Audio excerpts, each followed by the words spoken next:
अभी हम अवयव के बारे में चर्चा करते हैं। ये एमएससी का है, एमएससी का फर्स्ट चैप्टर मैथमेटिक्स।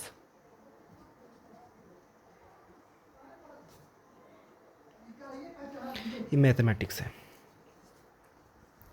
अवयव की चर्चा करते हैं। सबसे पहले अवयव होता क्या है? वास्तविक या सम्मिश्र संख्याओं का फलनों की आयताकार सारणी क्या कहलाती है? अवयव कहलाती है। मतलब कि सिंपल भाषा में आप यह समझ लीजिए कि एक ऐसी संरचना, इसे क्या बोलते हैं? अवयव बोलते हैं। ये इसकी आकृति मतलब इसको दर्शाते हैं इससे, या फिर हम इसको कैसे दर्शाते हैं? ऐसे दर्शाते हैं या फिर ऐसे दर्शाते हैं। पर क्वेश्चन में हमें ज़्यादातर यही वाले साइन मिलते हैं, इसको ही हमको ध्यान रखना है, इनको छोड़ देना है, ये सब हमको ध्यान नहीं रखना। अब जैसे कि ए एम गुणे एन, एम का मतलब क्या होता है और एन का मतलब क्या होता है?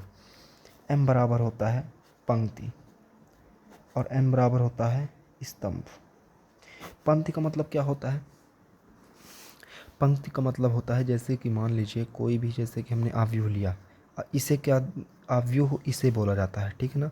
ये हमारा अवयव का साइन होता है, चिन्ह होता है।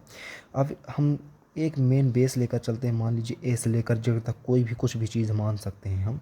उसके अंदर हम क्या करेंगे, इसको हम डब्बा को लेंगे और ये डब्बा जो है, डब्बा के अंदर भी कोई कुछ अवयव होते हैं, मतलब कि इसके अंदर भी कोई ए बी बी कुछ ऐसे ही नाम दे देते हैं, है ना। ये इनको सदस्य बोला जाता है, या फिर हिंदी से क्या बोलेंगे, अवयव बोला जाता है। अवयव बोला जाता है। क्या बोला जाता है? अवयव बोला जाता है। इन्हें क्या बोला जाता है? अवयव। जैसे कि हम एग्जाम्पल के रूप में ले लेते हैं A B C D E F G H I, ऐसे कुछ भी ले लेते हैं। तो ये सभी क्या कहलाते हैं? इस अवयव के अवयव हैं। कौन कौन से अवयव के अवयव हैं? अवयव ए के अवयव ए है, बी है, सी है, डी है, ई है, एफ है, जी है, एच है, आई है। ये सभी अवयव कहलाते हैं। अब आती है पंक्ति की बात। पंक्ति किसे कहते हैं?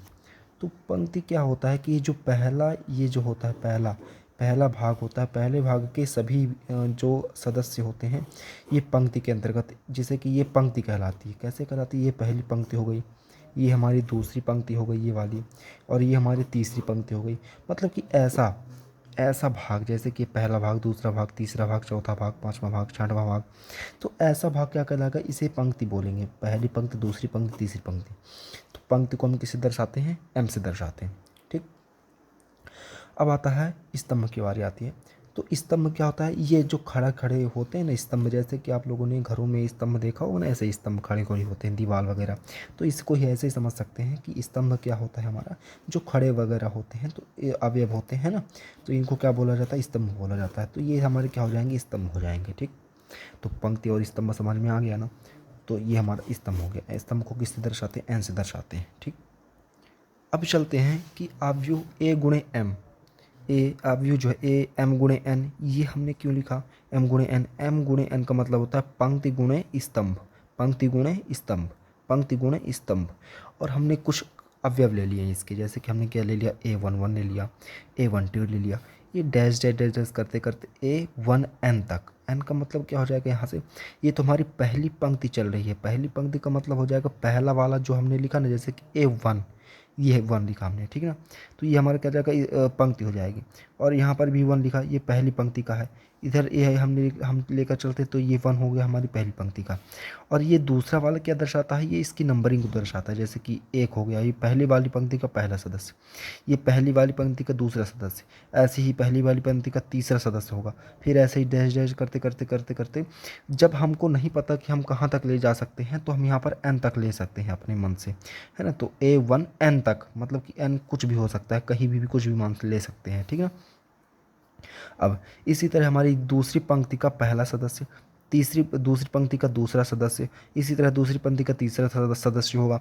इसी तरह हमारा बढ़ता जाएगा और हम कहाँ तक एन तक ले सकते हैं। एन का मतलब ये होता है कि हम कुछ भी अपनी स्वेच्छा अनुसार मान, अगर क्वेश्चन के अनुसार मान लीजिए कहाँ तक आ जाए, 14 तक आ जाए, ये 15 तक आ जाए, तो हम इसको ऐसा लेकर चलते हैं, ठीक है ना।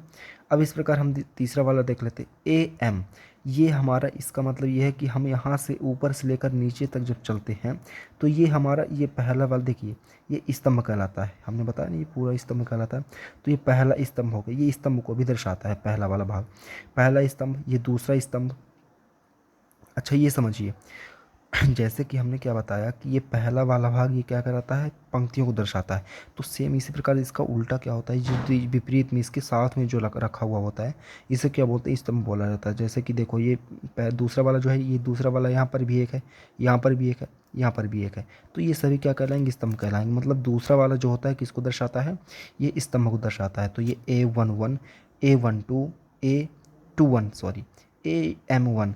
तो यहाँ पर A11 मतलब कि ये पहले वाले स्तंभ का पहला वाला अवयव, पहले वाले स्तंभ का दूसरा वाला अवयव, पहले वाले स्तंभ का mवां वाला अवयव। अब यहाँ पर ये समझिए कि हमने यहाँ पर n कर दिया, यहाँ पर हम m कर रहे हैं, क्यों कर रहे हैं, क्योंकि ये n जो है n हम अपने से माने यहाँ हैं, कुछ भी मान सकते हैं अपने से, कोई भी सेक्शन अनुसार ABCD कुछ भी नंबर ले सकते हैं, है ना। तो यहाँ पर हमने n मान लिया अपनी स्वेच्छानुसार। इसी तरह ये हमारा दूसरे स्तंभ का पहला अवयव, दूसरे स्तंभ का दूसरा अवयव, इसी तरह दूसरे स्तंभ का mवां अवयव, इसी तरह हमारे ये nवें स्तंभ का पहला अवयव, nवें स्तंभ का दूसरा अवयव, nवें स्तंभ का mवां अवयव, ठीक ना। तो इतना समझ में आ गया पंक्ति स्तंभ, ठीक है। अब चलते हैं अवयव के प्रकार में। अवयव तो हमने समझ लिया कि पंक्ति क्या होता है, स्तंभ क्या होता है। अब अवयव के प्रकार में चलते हैं। तो अवयव जो होते हैं लगभग 9 से 10 प्रकार के होते हैं। तो हम पहला अवयव को देखते हैं, वर्गाकार अवयव। वर्गाकार अवयव का मतलब क्या होता है, जिसमें m और n, m मतलब और n मतलब समझ गए हैं ना आप। m मतलब क्या हो जाएगा पंक्ति, और n मतलब क्या हो जाएगा स्तंभ, दोनों बराबर होते हैं। समझने का मतलब ये है कि जैसे कि हमने मान लिया कोई भी ए ले लिया, तो अवयव को ऐसे दर्शाते हैं हमने बताया है, तो इसको अच्छे से ध्यान रखिएगा। यहाँ पर हम क्या ले लेते हैं, जैसे कि मान लीजिए कोई अवयव ले लेते हैं ABCDEF और GHI। तो यहाँ पर ये समझिएगा कि यहाँ पर पंक्तियों की संख्या कितनी है, ये वाली पहली पंक्ति हो गई हमारी, ये वाली दूसरी पंक्ति हो गई हमारी, ये वाली तीसरी पंक्ति हो गई। तो मतलब कि पंक्तियों की संख्या कितनी है, m बराबर कितना है 3 है, ठीक। इसी तरह हमारा स्तंभों की संख्या कितनी है, 1 है, ये 2 है, ये 3 है। तो जब n का मान भी हमारा कितना आ जाए, 3 आ जाए, मतलब कि दोनों सेम है, समझिएगा। पंक्तियों की संख्या और स्तंभों की संख्या जब समान होती है तो उसे क्या कहते हैं, उसे हम क्या कहते हैं, उसे हम वर्गाकार अवयव कहते हैं। आया समझ में। अब सेकंड वाला लेकर चलते हैं, आयताकार अवयव। ऐसे अवयव जिसमें पंक्ति और स्तंभ बराबर ना हो, मतलब समझ रहे हो आप। जैसे कि यहाँ पर हमने बराबर कर दिया, तो अगर हम कोई भी एग्जांपल ले लेते हैं, स्तंभ पंक्ति बराबर ना होने का मतलब ये हो जाएगा, जैसे कि मान लीजिए हमने क्या ले लिया एग्जांपल के रूप में, कुछ भी ले लेते हैं, 1 2 3 4 5 6 7 8 9 10 11 12। तो यहाँ पर ये समझिएगा, यहाँ पर हमने ये अलग से इसको क्यों कर दिया, क्योंकि यहाँ पर ये बराबर नहीं है। क्यों नहीं है बराबर, यहाँ पर पंक्तियों की संख्या देखिए कितनी है, 1 है, 2 है, 3 है, 4 है। कितनी है पंक्तियों की संख्या, कितनी है हमारी, ये 4 है, ठीक ना। पंक्तियों की संख्या कितनी है, 4 है। और स्तंभों की संख्या कितनी है, ये हमारा पहला स्तंभ हो गया, ये दूसरा स्तंभ हो गया, ये तीसरा स्तंभ हो गया। तो टोटल स्तंभ कितने हैं, n का मान कितना है, 3 है। तो क्या हमारा ये दोनों बराबर हो रहे हैं, नहीं हो रहे हैं ना बराबर। तो ये हमारी कौन सा हो जाएगा, कौन सा आयताकार अवयव हो जाएगा, क्या हो जाएगा, आयताकार अवयव। आया समझ में। अब चलते हैं हम पंक्ति अवयव में। पंक्ति अवयव तो हमने समझा दिया था, जो ऐसा होता है ना, वही पंक्ति अवयव कहलाता है। इसी तरह स्तंभ अवयव जो ऐसा होता है, इसको स्तंभ अवयव कहते हैं, ठीक ना। अब इसके बाद शून्य अवयव चलते हैं। ऐसे अवयव जिनमें सभी n और m के मान शून्य हो। n और m में मतलब समझाया था हमने कि कोई भी अवयव a ले लिया हमने, n और m, n का मतलब क्या होता है, n हमारा देखिए, n हमारा पंक्ति हो गया और m क्या होगा, स्तंभ हो गया, स्तंभ, ठीक ना। स्तंभ, n क्या हो जाएगा, पंक्ति हो जाएगा, ठीक है। तो यहाँ पर आप ये समझिएगा कि पंक्ति और स्तंभ का दोनों का मान जब शून्य हो जाए, मतलब ये 0 0 0, पंक्तियाँ भी 0 0 0 हो जाएं और स्तंभ भी 0 0 0 हो जाए। ये पंक्तियाँ भी 0 0 में है और स्तंभ भी क्या है, 0 0 में है। तो ये क्या हो जाएगा, हमारा शून्य अवयव कहलाएगा, ठीक ना। ये हमारा क्या हो जाएगा, शून्य अवयव, ठीक है। अब चलते हैं नेक्स्ट पेज में। यहाँ पर हमारा 6 नंबर क्या बोलता है, एकांक या तत्समक अवयव। तत्समक अवयव का मतलब ये होता है कि ऐसे अवयव जिसमें तो हमारा ये अब एक अवयव क्या हो, एक हो, और सभी क्या हो जाएं, जीरो जीरो हो। जैसे कि ये एक है, ये जीरो है, और ये एक हो, ये जीरो हो, ये जीरो हो, ये जीरो, ये एक हो।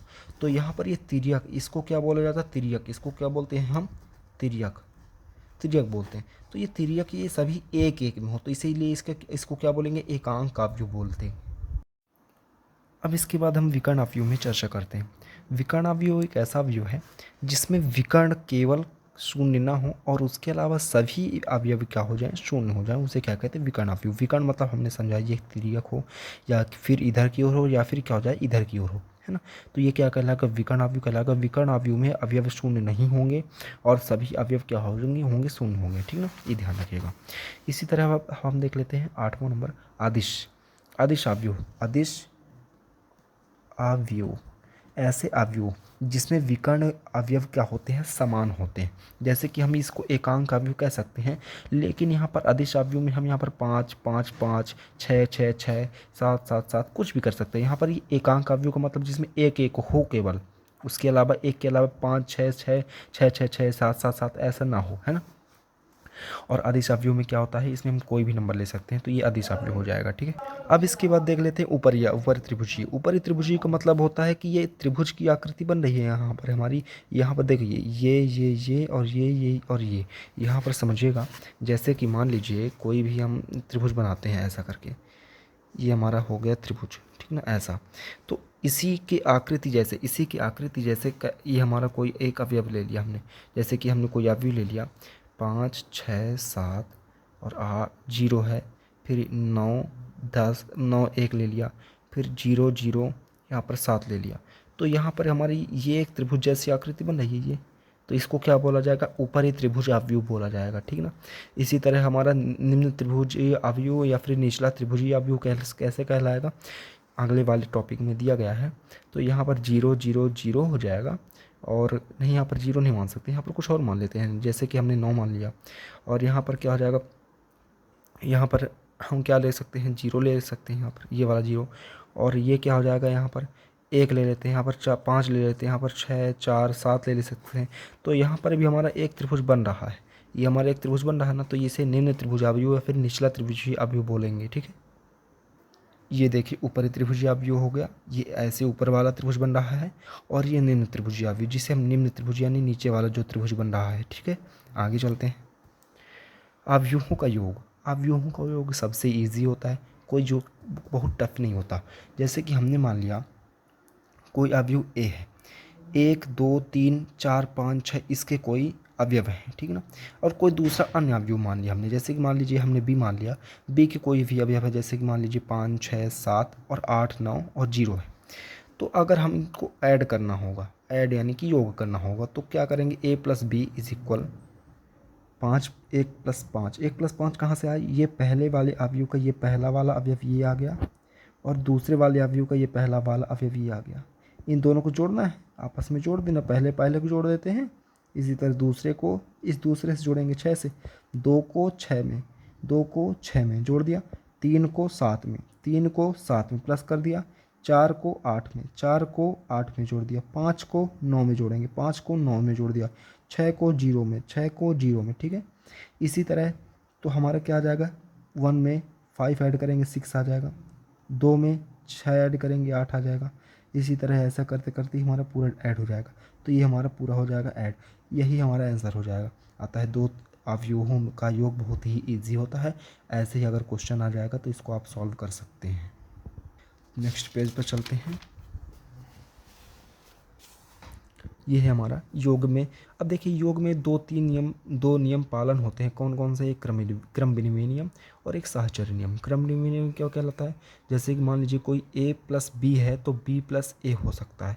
जैसे कि मान लीजिए कोई हम अवयव ले लेते हैं a और b का, तो हम चाहे 4 में 5 जोड़ें तो 9 ही आएगा, या फिर 5 में से 9 4, जैसे कि मान लीजिए हम कोई एग्जाम्पल ले लेते हैं।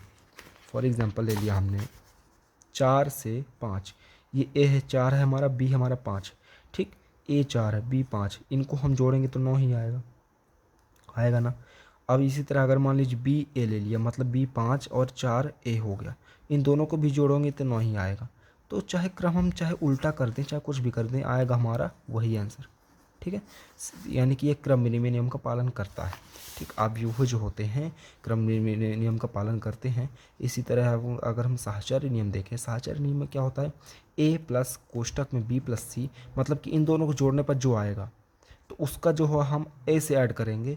तो इसी प्रकार क्या होगा, बराबर होगा किसके, इन दोनों में से, यानी a प्लस बी को अगर जोड़ेंगे तो जो आएगा उसको c से जोड़ेंगे तो वही आएगा। ठीक है, समझ में आ गया। एग्जाम्पल के रूप में दे सकते हैं, जैसे कि मान लीजिए हमने क्या लिया,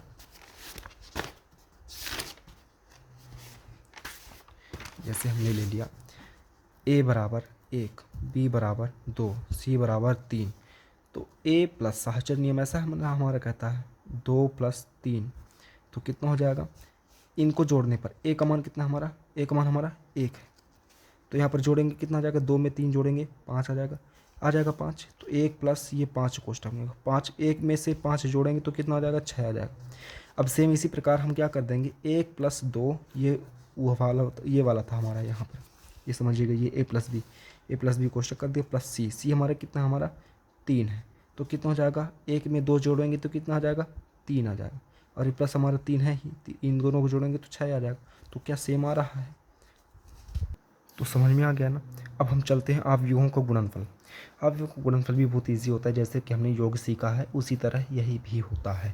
जैसे कि मान लीजिए हम पहले वाले के लिए लेकर चलते हैं, जैसे कि कोई अवयव ए ले लिया और कोई अवयव हमने बी ले लिया। ठीक है, अब अवयव ए का जो पहला अवयव है इसके अवयव से मल्टीप्लाई होगा, ये कर दिया, और हमेशा बीच में क्या हो जाएगा, बीच में जो है प्लस का साइन लगेगा। ठीक है ना, प्लस का चिन्ह लगेगा, और देखिए ए का इसमें गुणा किया, ये हो गया। ठीक है, बीच में क्या करेंगे, प्लस अपने से लिखेंगे। ठीक है, और बी का इस 4 में गुणा होगा, ये कर दिया बी का 4 में, इसका समझिएगा, इसका जो है इस पहले वाले से, आगे तो यही समझिए, फिर आगे बात देखते हैं, आगे का देखते हैं।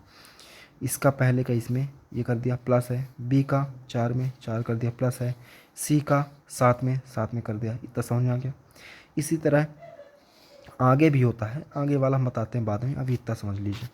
अब आगे चलते हैं, जैसे कि मान लीजिए डी वाला देख लेते हैं, ये वाला 2 ठो है, ये पहली पंक्ति का और दूसरी पंक्ति का। दूसरी पंक्ति में देख लेते हैं, दूसरी पंक्ति में भी सेम वही होगा, दूसरी पंक्ति के प्रत्येक अलग अलग अवयवों का इसमें पहले स्तंभ में प्रत्येक अलग अलग अवयवों से क्या होगा, गुणा होगा। जैसे कि डी का -1 में कर दिया, प्लस है प्लस कर दिया, प्लस लगाना ही है, सभी में लगाना हमको प्लस। ठीक है, अब ई जो है, ई का किस में 4 में करेंगे, ये आ गया, प्लस करेंगे अपने से, एफ का 7 में करेंगे, ये आ गया। इतना समझ में आ गया।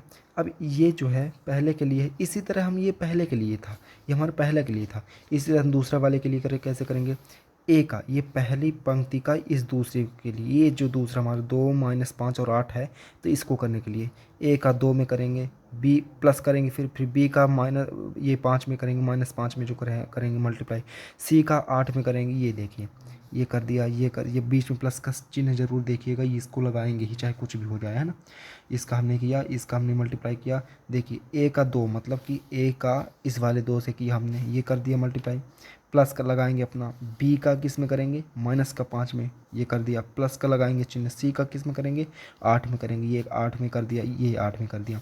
इसी तरह दूसरी पंक्ति को जो है दूसरे स्तंभ से मल्टीप्लाई कैसे करते हैं, जैसे कि डी का 2 में करेंगे, डी का 2 में कर दिया, प्लस कर दिया, ये हमारा ई का किस में करेंगे, -5 में कर दिया, और एफ़ का ये एफ़ है, एफ़ का 8 में कर दिया, ये 8 में कर दिया। सेम इसी प्रकार ये हमने इसको कर दिया। अब इसके बाद इस पहले वाली पंक्ति का तीसरे वाले के साथ ए का 3 में प्लस, यहाँ पर बीच में प्लस लगाएंगे। ठीक है, यहाँ पर क्या लगाएंगे, प्लस लगाएंगे, ये प्लस लगा दिया। अब बी का 6 में कर दिया, ये कर दिया, सी का -9 में कर दिया, ये सी का -9 में कर दिया। अब इसी तरह डी वाले के लिए देख ले, डी ई एफ के लिए देख ले, डी का 3 में ये प्लस का हो जाएगा, ई का 6 में, और प्लस एफ का क्या हो जाएगा, -9 में। आ गया समझ में। अब इनको लिखते कैसे हैं, यहाँ पर a into B is equal हो जाएगा हमारा, a into B is equal, ये पहले वाला जो था हमारा, पहले वाला कौन सा था, ये जो हमने पहले वाला लिखा था यहाँ पर, ये हमने पहले वाले से सॉल्व किया था ना, इसको हम क्या रखेंगे, देखिए a का गुणे -1 में करेंगे तो कितना आ जाएगा, -a आ जाएगा, a गुणे -1, देखिए a एक कम a और -a आ जाएगा हमारे, ये -a आ गया। इसी तरह हम यहाँ पर देखेंगे, प्लस है, प्लस लगा दिया यहाँ पर, ये देखिए प्लस लगा दिया। अब और देखिए 4b का गुणा करेंगे तो 4b ही आएगा, यहाँ पर ये 4b आ गया, प्लस है। अब यहाँ पर देखिए प्लस लगाएंगे तो प्लस ही है हमारा ये, तो 7c आ जाएगा, यहाँ पर हमारा 7c आ गया। सेम इसी प्रकार हम इन सभी को मल्टीप्लाई कर देंगे तो ये वाला हमारा पहला वाला आ जाएगा। पहले वाले के लिए हमने ये देखा, ठीक। दूसरे वाले के लिए ये दूसरे वाला जो हमारा पंक्ति का था, दूसरे वाली पंक्ति के लिए क्या हो जाएगा, ये वाला। तो यहाँ पर हमने क्या किया, डी का इसमें मल्टीप्लाई किया तो माइनस का डी आ जाएगा, डी एक कम डी, ये डी एक कम डी माइनस का डी आ जाएगा, तो ये हमारा माइनस का डी आ गया। और प्लस है, प्लस यहाँ पर हमारा क्या है प्लस 4e हो जाएगा, तो यहाँ पर हमने क्या लिख दिया 4e लिख दिया। इसी तरह हमारा क्या हो जाएगा 7f आ जाएगा, तो यहाँ पर कितना हो जाएगा 7f आ गया, आया समझ में। इसी तरह हम ये क्रम से लिखेंगे, ये पहला वाला स्तंभ का हो जाएगा, पंक्ति का हो जाएगा, दूसरी वाली पंक्ति का, ये तीसरी वाली पंक्ति का, इसी तरह का हो जाएगा दूसरी वाली पंक्ति का, ये दूसरी वाली पंक्ति का, ये दूसरी वाली पंक्ति का, ठीक है। ये पहली पंक्तियाँ हो जाएंगी, दूसरी पंक्ति हो जाएंगी, ठीक है। तो ये हम ये पहले वाले स्तंभ का लेकर चले हैं, ये पहले वाले स्तंभ का लेकर चला हमने। इसी तरह दूसरे वाले स्तंभ का लेकर यहाँ पर चलेंगे, इसको भी सॉल्व करेंगे। इसी तरह तीसरे वाले स्तंभ को भी, इसको भी सॉल्व कर लेंगे। ये हमारा क्या हो जाएगा, ये मल्टीप्लाई का साइन आ गया, ठीक है ना, ये आंसर आ जाएगा। इसी तरह आपको क्वेश्चन में दिया रहेगा तो आप इसको सॉल्व कर सकते हैं, ठीक ना। इसके बाद हम कौन सा कॉन्सेप्ट में चलते हैं, सारणिक। सारणिक क्या होता है, इसको डिटर्मिनेंट बोलते हैं। इसे हम किससे दर्शाते हैं, ऐसे चिन्ह से दर्शाते हैं, ठीक है। अब जैसे कि मान लीजिए कोई हम एक सारणिक ले लेते हैं ए, इसके कोई अवयव ले लेते हैं A11, A12, A13, A21, A22, A23, A31, A32, A33। ये हमने कोई सारणिक में कोई अवयव ले लिया। अच्छा आप समझ रहे हो अवयव में क्या था और सारणिक में अंतर क्या होता है। सारणिक जो होता है, सारणिक हमेशा क्या होता है, सारणिक हमेशा इस चिन्ह में होता है, और अवयव में हम यहाँ पर ये ऐसा चिन्ह लगाते हैं, ये ध्यान रखिएगा ऐसा करके, ठीक है। अब देखिए आगे चलते हैं। सारणिक के उपसारणिक क्या होते हैं। उपसारणिक यानी कि मिरर मतलब होता है जैसे कि उसकी परछाई टाइप में दिखा देना, तो इसे एम से दर्शाते हैं, कैपिटल एम से। हाँ, अब इसको हम लगाते कैसे या फिर इसको सॉल्यूशन कैसे करते हैं। जैसे कि देखिए, अगर हमको बोल दिया जाए कि सारणिक के उपसारणिकों के मान ज्ञात करें, तो कैसे ज्ञात करेंगे। सबसे पहले है M11 का मतलब क्या होता है, यहाँ पर पहला वाला जो है आई को दर्शाता है। यहाँ पर समझिएगा, ये जो पहला वाला होता है, इसको हम आई से दर्शाते हैं, और इस दूसरा वाला होता है इसे जे से दर्शाते हैं, ठीक है ना। ये आई से दर्शाएंगे और जे से दर्शाएंगे, ठीक है। अब देखिएगा 11 का मतलब क्या हो जाता है, ये 11, ठीक है ना। A11 तो यानी M11 मतलब कि हम इसका निकाल रहे हैं मान, इसका निकाल रहे हैं पहले वाले का। तो कैसे निकालेंगे, इसका निकालने के लिए ये वाला और ये वाला, ये इसके सीधी रेखा में जो आते हैं उनको छोड़कर, मतलब ये वाला छिपाएंगे हम, ये वाला छिपाएंगे और ये वाला छिपाएंगे, तो बचा कि हमारा A22, A23, A32, A33 बचेगा। तो हम यहाँ पर लिख देंगे और सारणी का साइन लगा देंगे, ठीक है, आया समझ में।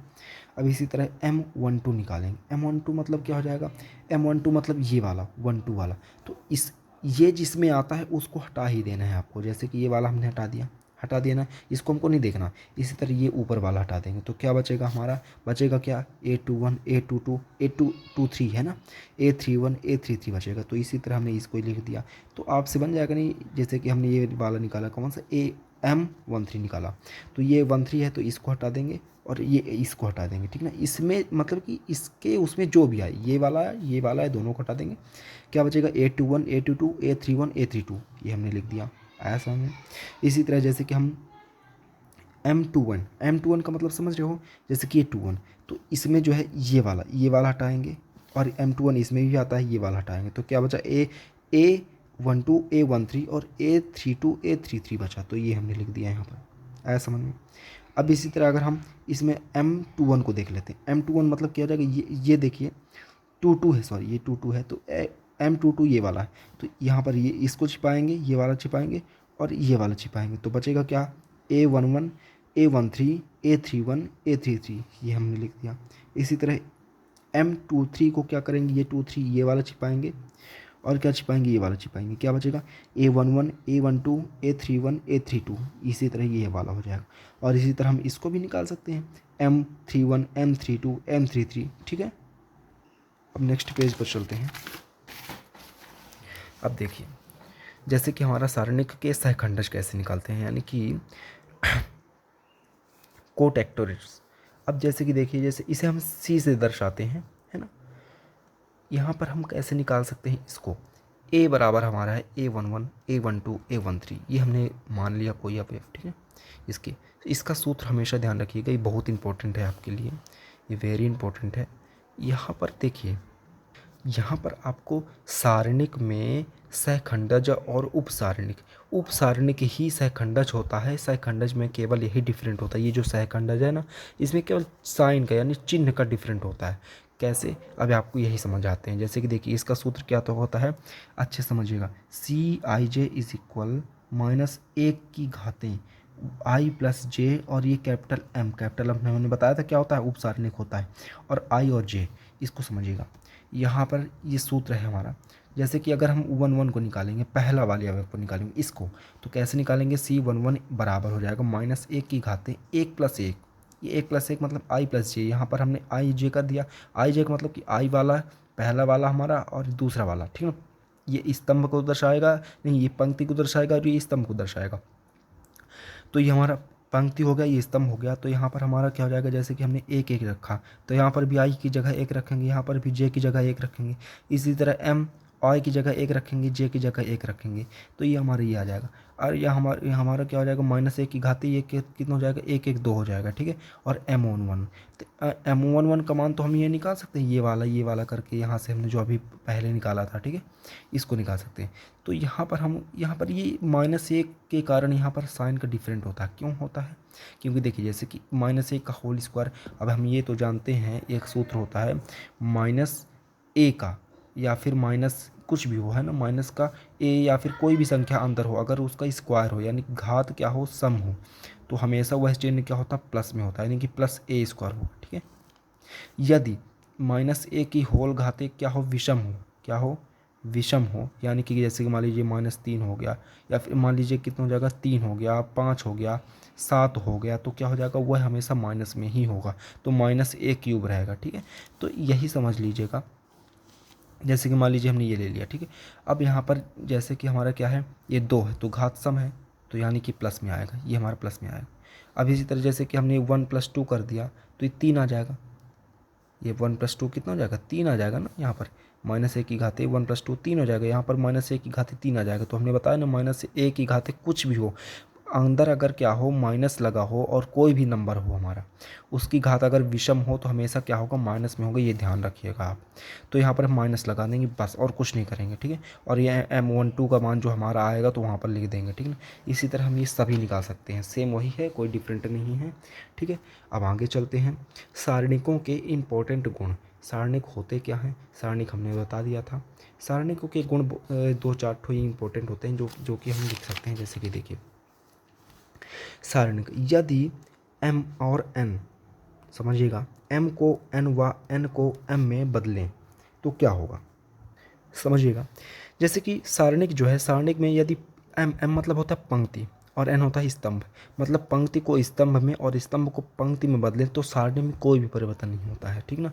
जैसे कि हम एग्जाम्पल के रूप में ले लेते हैं, जैसे कि मानिए a बराबर, हमने ले लिया कोई सारणिक 1 2 3 4 5 6 7 8 9, ऐसा लीजिए। तो हम अगर इसको हम चेंज करेंगे, जैसे कि ये पंक्ति है ना, पंक्ति को स्तंभ में कर दें और स्तंभ को पंक्ति में कर दें। जैसे कि मान लीजिए 1 2 3 कर दिया, 4 5 6 कर दिया, 7 8 9 कर दिया, आ रहा समझ में आपको। मतलब इसको हमने उठाकर ऐसा करके इसको यहाँ पर रख दिया, इसको उठाकर क्या रख दिया, यहाँ पर रख दिया, इसको उठाकर यहाँ पर रख दिया। तो इसमें कोई भी मतलब इसमें कोई भी परिवर्तन नहीं आएगा, सारणी में कोई भी परिवर्तन नहीं आएगा, ये भी सही है हमारा, ये प्रगुण कहता है इसका, ठीक है, सारणी का। दूसरा नंबर, यदि कोई 2 m और या फिर n बराबर हो, मतलब कि कोई भी 2 सारणिक या फिर स्तंभ क्या हो, बराबर हो। जैसे कि मान लीजिए हमने ले लिया कौन सा, जैसे कि तब यहाँ पर समझते हैं, जैसे कि मान लीजिए ए हो गया, और यहाँ पर कितना हो जाएगा, यहाँ पर ए हो गया, और यहाँ पर मान लीजिए BCD हो गया। तो यहाँ पर ये समझिए, जैसे कि 2 स्तंभ समान है ना, तो ये हमेशा सारणिक का मान क्या होगा, 0 होगा, क्या होगा, 0 होगा, ये ध्यान रखिएगा। या फिर पंक्ति कोई 2 शून्य हो या फिर कोई 2 स्तंभ 0 हो, आपको 2 ठो से मतलब है, ठीक है ना। ये एक प्रगुण कहता है सारणिक का, इसे समझ लीजिए बस। नेक्स्ट चलते हैं, यदि पंक्ति में या स्तंभ में किसी एक संख्या से सभी अवयवों को मतलब उसमें क्या कर दिया जाए, गुणा कर दिया जाए, तो सारणिक के मान में भी उस संख्या से गुणा हो जाता है। जैसे कि मान लीजिए कोई सारणिक का मान, जैसे कि मान लीजिए कितना है, ए बराबर कोई सारणिक है, ए बराबर मान लीजिए 4, ये कोई सारणिक हमने माना, सारणिक का मान, ठीक है। अब सारणिक बराबर यही ए बराबर हमारा मान लीजिए कोई भी अवयव है, 3 4 5 ले लेते हैं, 5 6 7 ले लेते हैं, 6 7 8 ले लेते हैं, ठीक है। तो समझिएगा, तो यहाँ पर जैसे कि हमने क्या बोला कि अगर हम इसमें इसमें अगर हम किससे गुणा करते हैं, मान लीजिए कोई भी संख्या हो, 2 से गुणा करते हैं, 2 से मतलब इन सभी में गुणा होगा, तो 2 को जो गुणा जब करेंगे तो 3 दूना 6, 4 दूना 8, ये 10 हो जाएगा, ये 10 हो जाएगा, ये 12 हो जाएगा, ये 14 हो जाएगा, ये 12 14 16 हो जाएगा, ठीक है। तो इसी तरह हमारा सारणिक में भी परिवर्तन होगा। यहाँ पर भी अगर हम क्या करेंगे, यहाँ पर भी हम 2a का गुणा करेंगे, ठीक है ना, मतलब 2 को गुणा इधर भी करेंगे जैसे कि हमने इधर किया था, ठीक है। यहाँ पर हमने 2 को गुणा किया तो यहाँ पर भी करना पड़ेगा, बस यही प्रगुण कहता है हमारा, ठीक है। अब नेक्स्ट में चलते हैं, जैसे कि किसी भी m या n यानी कि कोई सारणिक में अगर स्तंभ यानी कि पंक्ति या स्तंभ हो, उसका मान शून्य हो, यानी कि कोई भी स्तंभ में पंक्ति मान शून्य हो, एक स्तंभ या फिर पंक्ति का मान शून्य हो, तो सारणिक शून्य होता है। जैसे कि हम कोई भी एक सारणिक ले लेते हैं, ये 0 0 0 1 4 5 4 कुछ भी ले लेते हैं ऐसा करके, है ना। तो यहाँ पर एक ही हमारी शून्य है ना, तो ये सारणिक का मान क्या होगा, ए बराबर क्या होगा, शून्य होगा, ठीक है। चलिए, कुछ हमने सारणिक के इंपॉर्टेंट प्रगुण पढ़ा, और भी प्रगुण होते हैं जो कि इंपॉर्टेंट तो नहीं है, आपके लिए यही इंपॉर्टेंट है, इसे ही पढ़ लीजिए, हो गया, आपके पेपर में यही सब आएंगे। अब चलते हैं अभ्यास में। आपके अभ्यास में पहला नंबर क्वेश्चन, जैसे कि आपको क्वेश्चन जो है दिया रहता है, आपको लिखना कैसे होता है, दिया है कोई सारणिक ऐसा लिखेंगे आप, ठीक है। कोई अगर इसको मानना होगा तो यहाँ पर कोष्टक में क्या कर लेंगे, मान लिख देंगे, और a बराबर b बराबर c बराबर कुछ भी मान सकते हैं, ठीक है। अब यहाँ पर ज्ञात क्या करना है, क्वेश्चन में हमको दिया गया था कि ज्ञात करना है सारणिक का मान और सहखंडज, सहखंडज हमको क्या ज्ञात करना है। अब जब ज्ञात करना है तो हम यहाँ पर क्या लगाएंगे, क्वेश्चन मार्क लगाएंगे, ठीक है। तब सारणिक का मान ज्ञात करने के लिए, हमने सारणिक का मान ज्ञात करने के लिए आपको बताया था, सारणिक का मान देखिए कैसे ज्ञात करते हैं, इसको कॉमन करना, इसको यहाँ पर लिखना, समझिएगा, देखिए समझिएगा, यहाँ पर 2 हम यहाँ पर लिखेंगे पहले वाले को, और ये अच्छा सारणी का 4 साइन बनाएंगे, ये और ये इसको हटाएंगे तो क्या बचा, 4 1 और 1 6 बचा, यहाँ पर लिख दिया हमने, ये समझिएगा अच्छे से। और हमेशा सारणी के मान में निकालने के लिए जो बीच वाला होता है वह हमेशा माइनस में होता है, यहाँ पर माइनस का चिन्ह लगाएंगे, हमेशा ध्यान रखिएगा। ये वाले जो हैं प्लस में रहेंगे, ये भी प्लस में रहेगा, ये भी प्लस में रहेगा, लेकिन जो बीच वाला होगा वो हमेशा माइनस में रहेगा, चाहे आप ऐसे निकालिए, चाहे आप कैसे भी निकालिए, ऐसे ऐसे ऐसे कैसे भी निकालिए, ठीक है। तो बीच वाला हमेशा माइनस में रहेगा। अब यहाँ पर जैसे कि हमने ये लिया, ये लिया, तो छोड़ो, क्या हमारा बचा, क्या 1 1 2 6, 1 1 2 6, ठीक है। +5, ये +5 क्या, ये वाला, तो 1 4 2 1, 1 4 2 1 हो गया। अभी हम इसको सॉल्व कर देंगे। सॉल्व कैसे करते हैं, इसका इसमें मल्टीप्लाई करेंगे, इसका इसमें 6 चौको 24 हो जाएगा, और यहाँ पर हमेशा माइनस के चिन्ह लगाएंगे, तो एक एक कम एक, माइनस का 1, ठीक है। हमारा 2 तो मल्टीप्लाई में था ही, इधर समझिए माइनस का 3 था, 6 एक कम 6 हो गया, फिर 2 माइनस करेंगे, माइनस का चिन्ह लगाएंगे, ध्यान रखिए माइनस के चिन्ह लगाएंगे, तो यहाँ पर 2 एक कम 2 हो गया, तो यहाँ पर कितना हो जाएगा, माइनस का 2 हो जाएगा। इसी तरह 5 प्लस का 5, एक एक कम 1 और माइनस का लगाएंगे चिन्ह, और 2 चौको 8 हो जाएगा, ठीक है।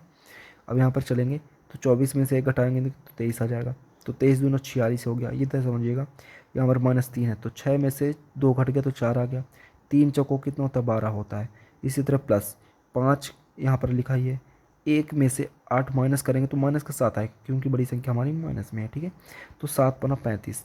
अब देखिएगा कैसे हो जाएगा, यहाँ पर 46 आ जाएगा, 23 2 46, 4 3 12, माइनस का 35, इन दोनों को जोड़ेंगे, क्योंकि माइनस माइनस प्लस होगा, जोड़ेंगे तो कितना हो जाएगा, 35 में से 12 में से 35 जोड़ेंगे तो कितना हो जाएगा हमारा, 47 आ जाएगा।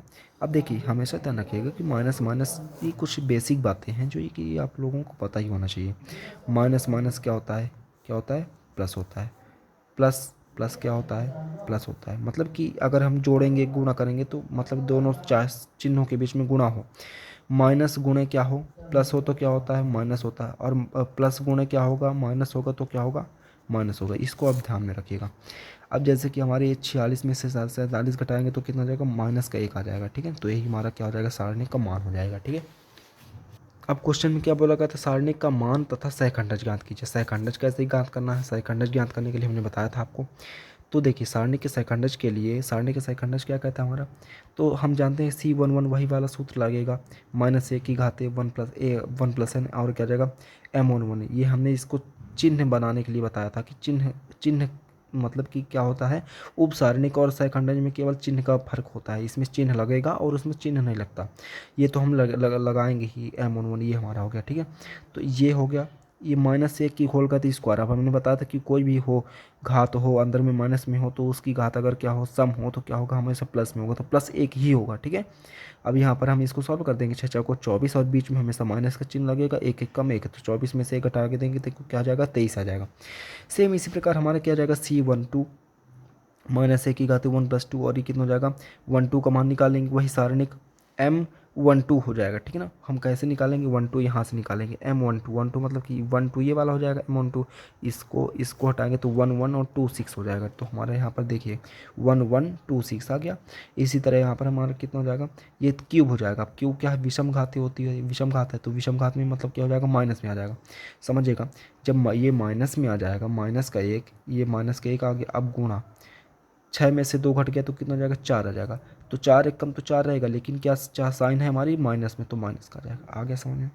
इसी तरह हमारा 13 है, हमारा क्या हो जाएगा 13 मतलब कि सम हो जाएगा तो ये प्लस में रहेगा, इससे हमारे इससे दिक्कत नहीं है। ठीक है, अब यहाँ पर देखिए, यहाँ पर हमारा जो उसको सॉल्व करेंगे तो यहाँ पर ये आ जाएगा 1 4 और 2 1, एक एक कम एक, माइनस करेंगे 2 चौको 8, एक में से 8 घटा देंगे तो कितना हो जाएगा, -7 आ जाएगा। ठीक है, ये हमारा आ गया। इसी तरह हम इस सभी को निकाल लेंगे और ये हमारे क्या कर लेंगे, सहखंडज कहलाएंगे। ठीक है, तो हमारे ये सहखंडज के मान आ रहे हैं, यही हमारे आंसर होंगे। ठीक है, ये वाला आंसर होगा, ये वाला आंसर होगा, ये वाला होगा, ये वाला होगा। ठीक है, ये वाला होगा और ये वाला होगा, ये वाला होगा, ये वाला होगा, ये वाला होगा, ऐसा करके ये सभी निकाल सकते हैं हम। ठीक है, नेक्स्ट चलते हैं परिवर्त अवयव। ऐसे अवयव जैसे कि मान लीजिए कोई अवयव दिया गया हमको ए डैज, इसको दर्शाते हैं, इसे किससे दर्शाते हैं, ए डैज या फिर ए की घात टी से दर्शाते हैं, यानी कि टाइम। जैसे कि मान लीजिए कोई अवयव हमारा ए है, ABCDEFGHI, तो कोई भी मतलब हमने इसको आपको पहले ही बताया था, कैसे बताया था, जैसे कि देखिए ये है ना, पंक्ति को स्तंभ में और स्तंभ को पंक्ति में चेंज कर देना। ABC है ना, ये जो है इसको उठा के ऐसे कर दिया, रख दिया। ये जो है ये दूसरे वाले को देखिए, इसको पूरा हटा के ये पूरा उठा के यहाँ पर ऐसे रख दिया, और ये तीसरे वाले को पूरा उठा के ऐसे रख दिया। यही क्या कहलाता है, प्रतिवर्त कहलाएगा। क्या कहलाएगा, परिवर्त कहलाएगा।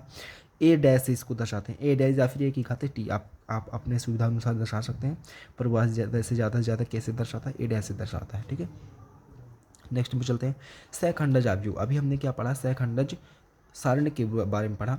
जैसे कि हमने यहाँ पर निकाला था C11 निकाला था, C12 निकाला था, C13 निकाला था, ये सभी मान निकाला था। सेम वही इसमें भी है, यहाँ पर हम C की जगह A लगा देंगे और हमारा सब सेम रहेगा, कोई भी डिफरेंट नहीं रहेगा। हालांकि यहाँ पर एक डिफरेंट ये रहता है कि हम इसको पूरा इकट्ठा लिख ले हैं इसके बॉक्स के अंदर, कैसे लिखते हैं बताते हैं हम वहाँ आगे चल के। तो देखिए सहखंडज अवयव जो है इसे ए से दर्शाते हैं, किसी दर्शाते हैं, सहखंडज अवयव को किसे दर्शाते हैं, ए से दर्शाते हैं।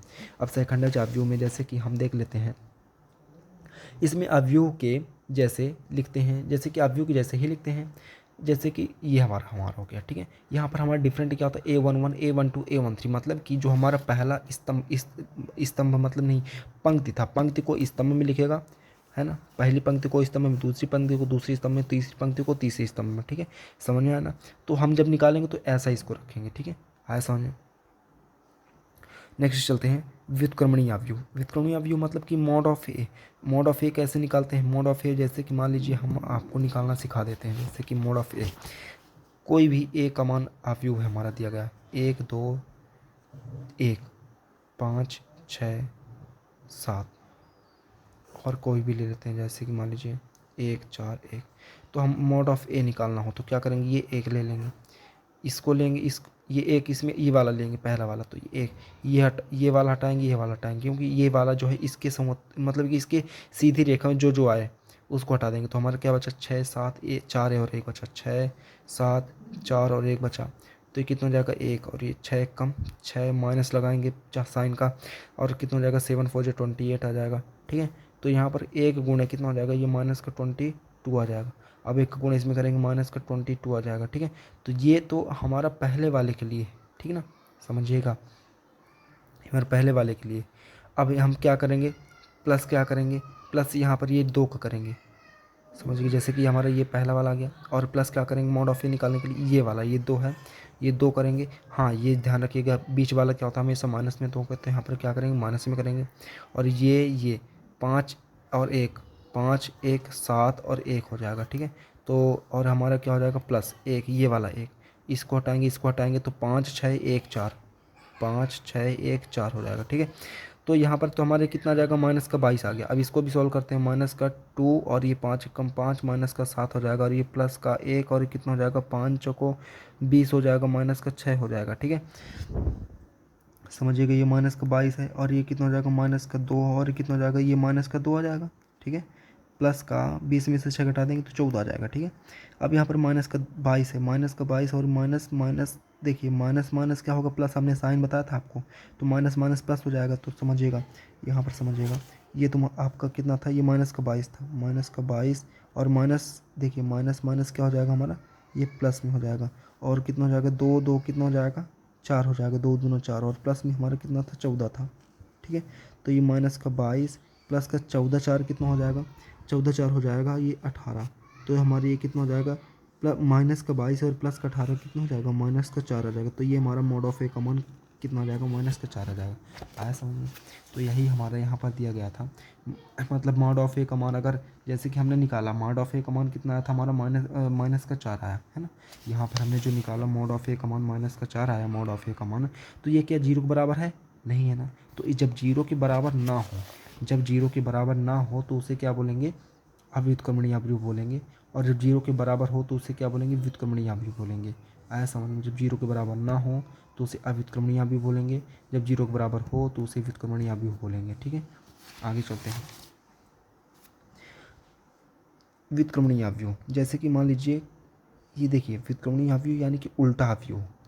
उल्टा अवयव क्या होता है, उल्टा अवयव ये ऐसे अवयव होते हैं, जैसे कि मान लीजिए कोई ए है, ए अवयव दिया गया, इसका बोलेगा कि आप क्या निकालिए, इसका व्युत्क्रमणीय अवयव निकालिए। तो इसका सूत्र क्या होता है, व्युत्क्रमणीय अवयव मतलब एक इन्वर्स यानी उल्टा।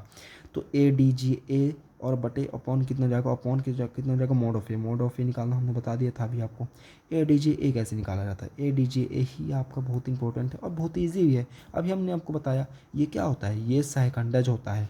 सहखंडज कैसे निकालना है, देखिए जैसे कि ए जो होता है अवयव का क्या होता है, सहखंडज हमने निकाला था ना, A11 A12 A21 ऐसे करके, है ना। तो यही हमारा क्या कहलाएगा, सहखंडज कहलाएगा। और मोड ऑफ हमने निकाला ही है, तो आपको आपसे बन जाना चाहिए ये वाला। हम आगे क्वेश्चन भी करेंगे इसको, देखिए आगे। जैसे कि कोई एग्जाम्पल हम ले लेते हैं, एग्जाम्पल के रूप में हमने ले लिया, जैसे कि हमने ये ले लिया, ठीक है।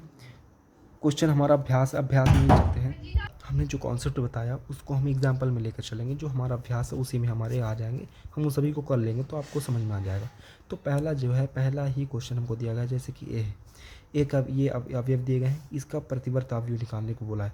तो हमने क्या बोला था, ये वाला पूरा इधर लिख लेना है, ये वाला पूरा इधर लिख लेना है, और ये वाला पूरा इधर। आया समझ में। पंक्ति को स्तंभ में, दूसरी पंक्ति को दूसरे स्तंभ में, तीसरी पंक्ति को तीसरे स्तंभ में, यही हमारा प्रतिवर्त अवयव कहलाएगा, यही हमारा आंसर कहलाएगा, ठीक है। अब नेक्स्ट क्वेश्चन में चलते हैं। नेक्स्ट क्वेश्चन, जैसे कि ए बराबर हमारे ये दिया गया, तो हमको सिद्ध क्या करना है, दिया गया अवयव एक अव्युत्क्रमणीय अवयव है या नहीं, मतलब कि mod of A is equal क्या है, मॉड ऑफ ए जो है बराबर नहीं होगा 0 के, ये हमको सिद्ध करना है। देखिए ये -6 दिया गया है और ये +4 दिया गया है। क्वेश्चन में हमको ये दिया है, हमने मान लिया इसको ए, और हमको सिद्ध क्या करना, दिया गया अवयव एक अव्युत्क्रमणीय अवयव है। तो मोड ऑफ ए निकाल देंगे। मोड ऑफ ए का मान अगर हमारा 0 के बराबर नहीं आएगा, जैसे कि देखिए यहाँ पर हमारे कितना आ जाएगा, ये प्लस में, ये माइनस में आ जाएगा। यहाँ पर हमारा कितना आ जाएगा, 4 कम 4, और ये कितना हो जाएगा, -12 हो जाएगा। तो ये -8 आ जाएगा, -8 आ जाएगा। तो ये -8 आ गया, -8 आ गया, इसके कट करते हैं। देखिए -8 आ जाएगा, ये -104 हो जाएगा, तो ये भी -104 हो जाएगा। तो ये कितना हो जाएगा, -208 आ जाएगा। तो ये क्या, -208 0 के बराबर है, 0 के बराबर नहीं है, तो इसलिए क्या होगा, ये क्या होगा, अव्युत्क्रमणीय होगा। आया समझ में। अब चलते हैं विशिष्ट अवयव। विशिष्ट अवयव में 2 ठो अवयव ऐसे होते हैं सममित अवयव मतलब कि ए डैश का मान करेंगे तो ए ही प्राप्त होगा, ठीक ना। ए डैश करेंगे, मान लीजिए कोई ए हमारा कोई अवयव है, हम ए डैश करेंगे तो ए ही प्राप्त होगा, मतलब कि उसके पंक्ति को स्तंभ में करेंगे और स्तंभ को जो है पंक्ति में चेंज करेंगे तो हमारा सेम वही प्राप्त होगा। उसे क्या कहेंगे, सममित कहेंगे। विषम सममित क्या होगा, अगर माइनस में चिन्ह मतलब साइन जो है चेंज हो जाए तो उसे क्या कहेंगे, विषम सममित कहेंगे। ये हम आगे चल के क्वेश्चन में करेंगे, ठीक है। हम देख लेते हैं समघात व विषम घात रैखिक अवयव क्या होते हैं। हमारा मेन सूत्र क्या होता है, इसका सूत्र इसका होता है ए एक्स बराबर सी। ये बहुत इंपॉर्टेंट होता है, इसे आप अच्छे से याद कर लीजिएगा। ए एक्स बराबर सी होता है, ठीक है। ए बराबर इतना है, एक्स बराबर इतना है, सी बराबर इतना। ये कहाँ से निकाला हमने, यहाँ पर हमको ऐसे क्वेश्चन दिया रहेगा तो हम ये इसके पहले क्या लिखा, एक। इसके पहले जो नहीं लिखा तो उसको एक मानते हैं, जैसे कि इसके पहले कुछ नहीं तो एक, इसके पहले कुछ नहीं तो एक, इसके पहले कुछ नहीं तो एक, एक्स वाई जेड के पहले एक एक एक, तो हमारे ये क्या हो जाएगा, इसको निकालेंगे, ये अवयव मानेंगे। तो एक एक एक कहाँ से आया, ये इसके पहले से आया। यहाँ पर भी एक आया, इसके देखिए इसके पहले कुछ नहीं तो एक कर दिया हमने। ये वाई के पहले कितना है, एक है, तो ये माइनस एक है ना, तो यहाँ पर माइनस एक कर दिया। और जेड के पहले एक है तो ये एक कर दिया। इसी तरह इस एक्स के पहले दो है तो दो कर दिया, वाई के पहले एक है तो एक कर दिया, जेड के पहले माइनस एक है, यहाँ पर ये जेड के पहले माइनस का एक है, माइनस का एक है ना यहाँ पे, तो इसे माइनस का एक कर दिया। इसी तरह हमारा एक्स एक्स हम ये अपने से मानेंगे, ये एक्स वाई जेड के हमको मान ही निकालने को बोला जाएगा क्वेश्चन में। आगे चल के हम देखते हैं कि ये 6 2 और 1 ये हम सी को बराबर मानेंगे, ठीक है। आगे चलते हैं, ये सूत्र हमारे ये है, हम कोई भी इसको अभी ले लेते हैं ए मान लीजिए, ठीक है। ए जो हमने ये सूत्र लगाया ना, यहाँ पर हम यही सूत्र लगाएंगे और यहाँ पर हम इसको सॉल्व करने स्टार्ट कर देंगे। यहाँ पर कोई भी कोई ए संबंधित अवयव हो, ठीक ना, संबंधित अवयव हो, या फिर क्या हो जाएगा, यानी हम इसको विषम सममित मानते हैं, विषम सममित। तो ए बराबर हमारा ये हो गया, ठीक है। हम इसको कैसे लेकर चलेंगे समझिएगा। ये हमारा पूरा ए था अवयव, ये हमारा पूरा ए था, और ये हमारा पूरा क्या है, सी है, क्या है, सी है, सी अवयव है ना। हमने सी इसको पूरा माना तो इसको हम रेशियो में लेकर चलेंगे, इकट्ठा लेकर चलेंगे ताकि हमारा जल्दी आ जाए, ठीक है। अब देखते हैं, अच्छे समझिएगा। यहाँ पर ये आर क्या होता है, आर मतलब होता है रो मतलब होता है पंक्ति, पंक्ति का दूसरा और पहला, दूसरा और पहला मतलब समझ रहे हैं, दूसरा और पहला मतलब हो जाएगा दूसरा, ये दूसरा पंक्ति का दूसरा भाग, और ये पहला, दूसरे पहले से इसमें सभी में क्या माइनस एक का गुणा करने पर, इसमें क्या करने पर, माइनस एक का क्या करने पर, मतलब कि अच्छे समझिएगा, पंक्ति का दूसरे में से पहले को क्या कर देना, घटा देना, दूसरे में पहले को क्या कर देना, घटा देना, दूसरे में पहले को क्या कर देना, घटा देना, दूसरे में ये जो दूसरा है, दूसरा हमारा कितना था, ये हमारा दूसरा कितना है, एक है, तो यहाँ पर एक लिख लेते हैं। पहले को घटा देना है, क्या कर देना है, पहले को घटा देना, तो यहाँ पर क्या कर देंगे, घटा देंगे, तो ये माइनस का एक कर देंगे, ये माइनस एक तो माइनस का एक कर देंगे, तो कितना हो जाएगा हमारा, ये जीरो आ जाएगा, ये जीरो आ गया, आया समझ। ये माइनस एक है, माइनस एक, और इधर भी हमारी ये माइनस एक हो जाएगा, ये माइनस एक घटा रहे हैं ना, तो ये माइनस का दो हो जाएगा, आगे समझ में, ये माइनस दो आ गया। अभी एक माइनस एक कितना हो जाएगा, जीरो हो जाएगा। इसी तरह दो माइनस का छः कितना हो जाएगा, माइनस का चार हो जाएगा, दो माइनस का छः कितना हो जाएगा, माइनस का चार हो जाएगा, आया समझ में। और तीन वन से, ठीक ना, तीन वन से मतलब समझ रहे हैं, समझिएगा, जैसे कि यहाँ पर हमारी दो है ना, दो समझिएगा, यहाँ पर देखिए अच्छे समझिएगा, जैसे कि तीसरे को हमको यहाँ पर ये जीरो लाना है, कैसे लाएंगे जीरो, तो यहाँ पर हमारी दो है पहले से, अगर हम पहले वाले में से दो को गुणा कर दें और यहाँ पर दो घटा दें, ये हमारा पहले से, ये दो को गुणा कर देंगे इधर और घटा देंगे तो जीरो आ जाएगा ये वाला। तो इसी तरह हम समझेंगे, जैसे कि हमारा पहला R3 का मान, R3 यानी कि पहला वाला, ये दो रखा है, माइनस करेंगे घटाएंगे, इसमें दो को गुणा करेंगे, दो एक कम दो, ये दो को गुणा करिए तो जीरो आ गया, आया समझ में। इसी तरह यहाँ पर भी देखिए दो एक रखा हुआ है, माइनस करेंगे, यहाँ पर दो को गुणा करेंगे, दो एक कम दो, तो कितना हो जाएगा, ये माइनस का एक आ गया, ये माइनस का एक आ गया। इसी तरह हमारा ये माइनस का एक है, माइनस का एक, और माइनस करेंगे क्या करेंगे, दो एक कम दो, दो एक कम दो, तो कितना हो जाएगा, माइनस का तीन आ गया, ये माइनस का तीन आ गया। इसी तरह हम क्या करेंगे, एक दिया है हमारा, और माइनस का क्या करेंगे, छः दूनी कितना हो जाएगा, 12 हो जाएगा, तो कितना हो जाएगा, माइनस का 11 आ जाएगा, ठीक है। तो यहाँ पर माइनस का 11 कर दिया हमने, ठीक है। इसी तरह हम इसको भी सॉल्व करेंगे। हमको क्या लाना है, देखिए हमको यहाँ पर क्या लाना है, जो हमने प्रतिवर्त अवयव पढ़ा था ना, प्रतिवर्त अवयव के पहले हमने क्या पढ़ा था, जो हमने त्रियक वाला ऐसा पढ़ा था, समझिएगा, ये 1 0 0 एकांक का अवयव 0 1 0 0 0 1, ये हमको लाना है, ये हमारा टारगेट है लाना, ठीक है। यहाँ पर ये तो हमने ये कहाँ पर सॉल्व कर लिया, देखिए 1 0 0 हमको हमको क्या क्या लाना है, एक तो ला लिया हमने, यहाँ पर एक ला लिया, यहाँ पर 0 0 ला लिया, ये देखिए ये 0 0, और यहाँ पर 0 0 लाना है, यहाँ पर 1 1 है। तो और भी हम सॉल्व करेंगे, मतलब कि हमको यहाँ पर एक, यहाँ पर एक और यहाँ पर एक चाहिए बस। और जो भी सॉल्व करना हो हम आगे सॉल्व करते चलेंगे, और जैसा आएगा तो देखते चलेंगे, ठीक है। देखिए अब जैसे कि पहला वाला, हम अगले वाले क्वेश्चन में चलते हैं। यहाँ पर अगला वाला कॉन्सेप्ट, यहाँ पर R2 -1/2 समझिएगा। -1/2 का मतलब ये है कि यहाँ से -1/2 को भाग दे देना R2 में, इस वाले 2 में, समझिएगा। दोनों में 1/2 का क्या कर दिया, भाग दे दिया। अब चूंकि जीरो में कुछ भी करेंगे जीरो ही आएगा, उससे मतलब नहीं है। यहाँ पर देखिएगा -2 में -1/2 को गुणा करने पर, -2 में गुणे -1/2 को गुणा करेंगे तो ये 2 से 2 कैंसिल हो जाएगा, ऊपर नीचे है तो, और माइनस माइनस प्लस का 1 हो जाएगा, तो हमारा प्लस का 1 आ गया। अब जीरो से कोई मतलब नहीं हमें, -4 है, -4 और गुणे -1/2 करेंगे तो 2 दूना 4, और ये माइनस माइनस प्लस हो जाएगा तो प्लस का 2 आ जाएगा, तो ये हमारा प्लस का 2 आ गया। आया समझ में, ये हमने लिख दिया, ठीक है ना। ये हमारा ए है, ए को लेकर ही चलेंगे, ठीक है, ये ए, ठीक है। अब यहाँ पर हम देख लेंगे, यहाँ पर हमने अब R3 में -1 से क्या कर दिया, R3 में -1 घटा दिया। कैसे घटा दिया समझिएगा, यहाँ पर क्या किया है। नेक्स्ट चलते हैं, R32 -1 घटा दें, 3 में से 2 घटा देंगे, समझिएगा। इसमें से जैसे कि ये वाला है ना, ये वाले घटा देंगे। जीरो में जीरो, देखो जीरो में जीरो घटाएंगे जीरो आएगा, 1 में 1 घटाएंगे जीरो आएगा, 3 में से जीरो घटाएंगे 3 ही आएगा, 11 में से 2 घटाएंगे कितना आ जाएगा, 9 आ जाएगा। ऐसा हम बस आगे चलते हैं।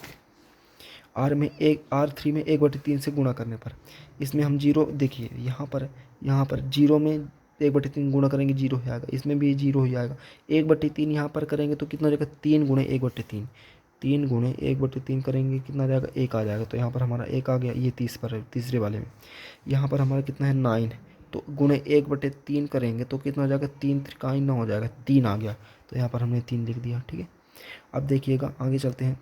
अतः ए बी जो देखिए यहाँ पर हमारा क्या आ जाएगा, 1 1 0, 1 1 1 है, 0 1 0 0 0 1, एक्स वाई जेड। ये देखिए यहाँ पर हमारा सूत्र क्या लग रहा था, हमारा सूत्र ए एक्स बराबर सी था। ए का मान हमारा कितना था, ये टोटल हमारा ए का मान आ गया, इतना हमारा ए का मान आ गया, ये वाला, ये हमारा ए ही है, ठीक है। तो ए का मान हम यहाँ पर रख देंगे, एक्स का मान हमारा एक्स वाई जेड था ही, और जेड और सी बराबर इतना था, ठीक है। तो अब समझिएगा, यहाँ पर देखिएगा सी बराबर, अब यहाँ पर हमारा क्या हो जाएगा, एक्स का 1 में गुणा करेंगे तो एक्स बराबर कितना जाएगा, एक्स का मान हमारा कितना जाएगा, 1 आ जाएगा, ठीक है, एक्स 1 आ जाएगा। यहाँ पर हम सॉल्व करेंगे, कैसे सॉल्व करेंगे, देखिए वाई का मान हमारा कितना आ जाएगा, 2 आ जाएगा। ये वाई का मान हमारा कितना है, 2 2। देखिए आप ऐसे सॉल्व कर सकते हैं, 1 का गुणा एक्स में करेंगे तो एक्स प्लस वाई, 1 का गुणा वाई में करेंगे वाई प्लस 1 का गुणा जेड में करेंगे जेड, बराबर कितना है, पहले वाले में 6। इसी तरह 0 को गुणा एक्स में करेंगे 0 ही आएगा, 1 का गुणा वाई में करेंगे तो वाई आ जाएगा, 0 को गुणा जेड में करेंगे जो 0 ही आएगा। तो वाई बराबर हमारा कितना है, 2 है, ये है 2, ये वाला 2, ठीक है। इसी तरह जेड बराबर हमारा कितना है, 3 है, ठीक है ना। तो हम वाई और जेड का मान जब यहाँ पर रख देंगे तो एक्स बराबर 2 + 3 कितना हो जाएगा, 5 आ जाएगा, और ये हमारा बराबर 6। यहाँ पर हम वाई का मान 2 रख दिया और हमने जेड का मान 3 रख दिया, 3 2 5, ये प्लस का 5 इधर आएगा, माइनस का 5 आ जाएगा, एक्स बराबर 6 माइनस का 5, एक्स बराबर 1 आ जाएगा। तो अभीष्ट मान कितना हो जाएंगे, अभीष्ट मान एक्स बराबर 1, वाई बराबर 2, जेड बराबर 3, ये हमारे मान प्राप्त हो गए, ये आंसर हो जाएगा, ठीक है।